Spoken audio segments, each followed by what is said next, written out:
Sahabat RHK yang dikasihi Yesus Kristus, sebelum kita membaca Alkitab dan mendengarkan renungan harian keluarga, mari kita berdoa.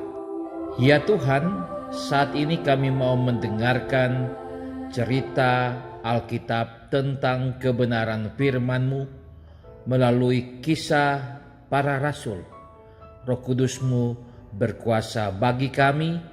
Firman-Mu diberitakan, ada sukacita yang kami terima, dan ini boleh menjadi pegangan dalam hidup kami.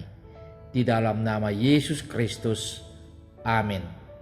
Pembacaan Alkitab hari ini, Minggu 16 Januari 2022, terambil dalam Kisah Para Rasul pasal 4 ayat 23. Kisah Para Rasul pasal 4 ayat 23. Sesudah dilepaskan, pergilah Petrus dan Yohanes kepada teman-teman mereka, lalu mereka menceritakan segala sesuatu yang dikatakan imam-imam kepala dan tua-tua kepada mereka. Judul RHK kali ini, Berbagi Cerita. Sahabat RHK yang diberkati Tuhan, berbagi cerita adalah hal yang dilakukan oleh semua kalangan masyarakat. Apakah orang berpendidikan atau tidak, orang kaya atau miskin, orang tua ataupun orang muda, di kota atau di desa. Bahkan di tempat ibadah pun kadang digunakan berbagi cerita. Meningkatnya perkembangan media komunikasi, maka semakin mudah menjalin komunikasi dengan orang lain untuk berbagi cerita, baik secara langsung atau secara virtual. Dalam berbagi cerita, topik dan waktu pembicaraan kadang tidak ada batasnya, dan tak jarang ada cerita yang bisa merugikan orang lain, seperti cerita bohong.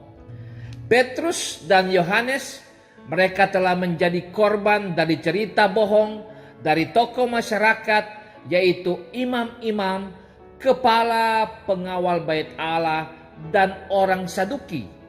Dalam pasal 4 ayat 1, yang berujung pada penangkapan, ancaman yang menempatkan Petrus dan Yohanes dalam bahaya.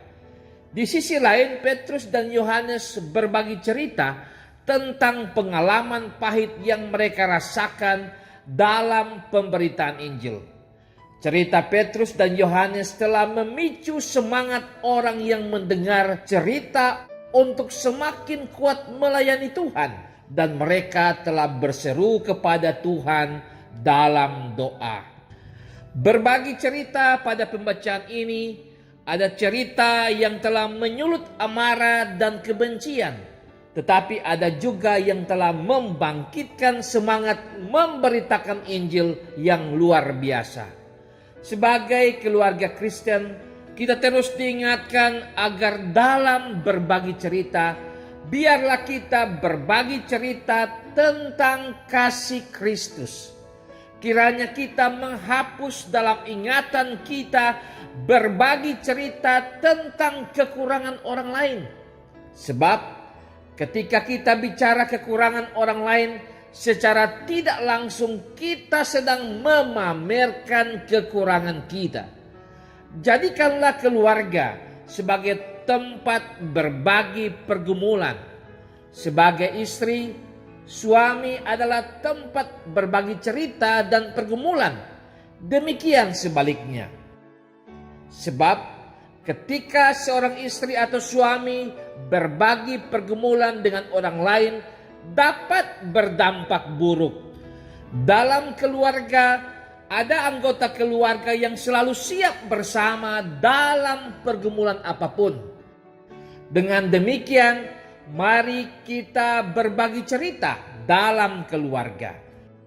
Susah dan senang, termasuk cita-cita dan harapan kita, teristimewa berbagi cerita tentang firman Tuhan, karena dari dalamnya kita pasti memperoleh kekuatan dan sukacita. Amin. Mari berdoa. Tuhan, berilah hikmat kepada kami, supaya mulut kami hanya menceritakan tentang kasih-Mu dan bukan menceritakan kekurangan orang lain. Amin.